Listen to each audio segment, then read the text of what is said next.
Olá, a história de hoje é sobre a Quarta-feira Negra, uma batalha financeira daquelas, de altíssimo risco que colocou um investidor contra um país inteiro. Vamos entender como isso aconteceu?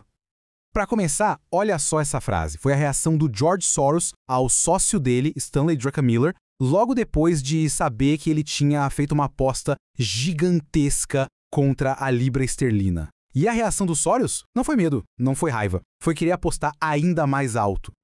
E aqui está o resultado dessa ousadia. 1,5 bilhão de dólares. É um número difícil até de imaginar, né? Esse foi o lucro que eles conseguiram com uma única operação em menos de um mês. Impressionante. E isso nos leva à grande pergunta por trás de tudo isso. Como é que foi possível? Como um grupo de investidores conseguiu, literalmente, dobrar o Banco da Inglaterra, um dos mais poderosos do mundo?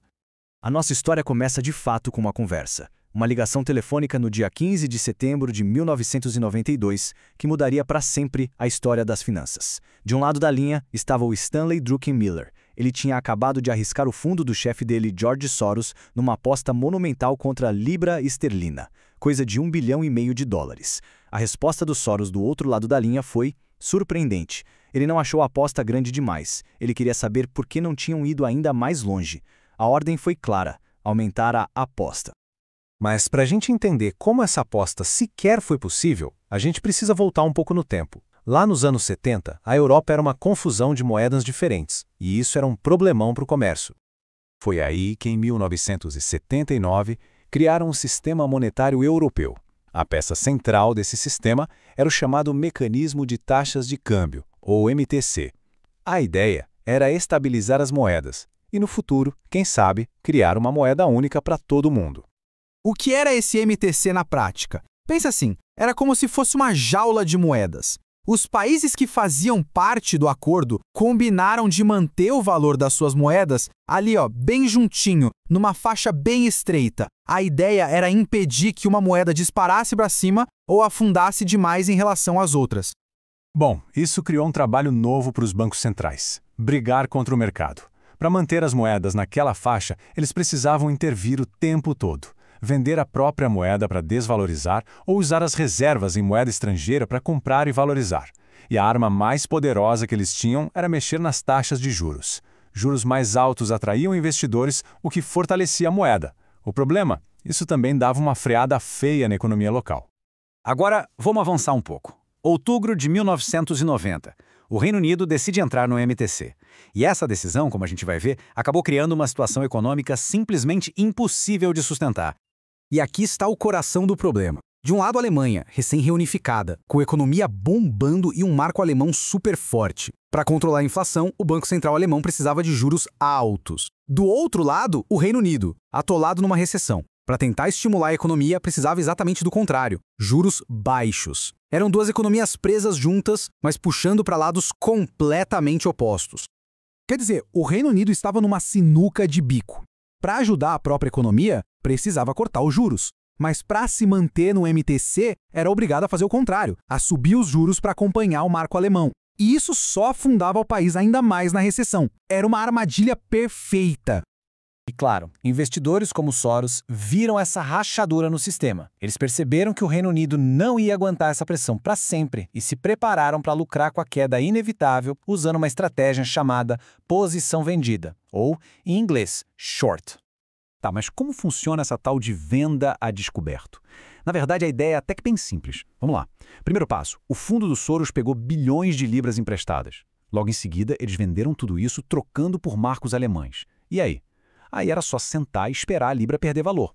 Quando isso acontecesse, eles comprariam as libras de volta, só que muito mais baratas, pagariam aquele empréstimo inicial e o que sobrasse. Bom, essa diferença enorme era o lucro. A aposta estava na mesa, a armadilha montada.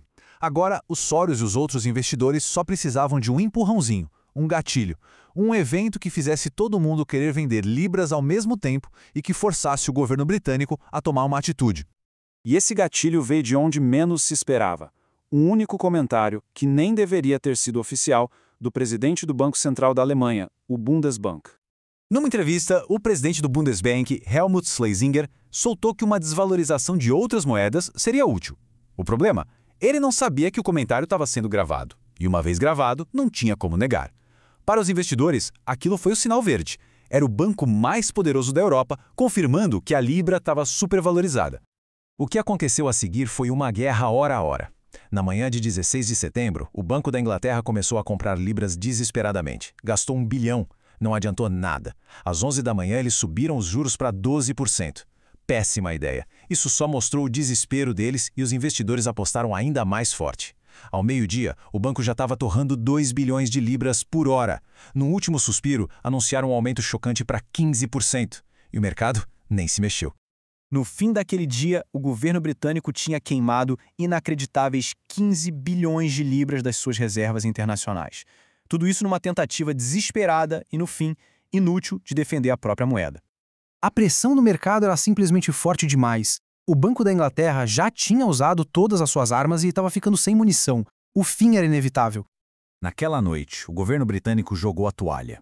Anunciaram oficialmente que o Reino Unido estava fora do MTC. Era admissão da derrota. Eles não conseguiam mais defender o valor da Libra. A batalha estava perdida. E no momento em que o governo parou de segurar a moeda artificialmente, ela despencou. A libra esterlina caiu 15% contra o marco alemão e 20% contra o dólar, assim quase que instantaneamente. E para o fundo de George Soros, essa queda se transformou naquele número que vimos lá no começo, um lucro de 1,5 bilhão de dólares, que cimentou a sua fama como o homem que quebrou o Banco da Inglaterra. Isso tudo deixa a gente com uma reflexão. A história da Quarta-feira Negra não é só sobre um especulador genial, é sobre o que acontece quando a política econômica de um governo bate de frente com a realidade do mercado. As forças do mercado podem se tornar uma onda impossível de segurar. Fica a pergunta, no mundo financeiro tão conectado, quem é que manda de verdade?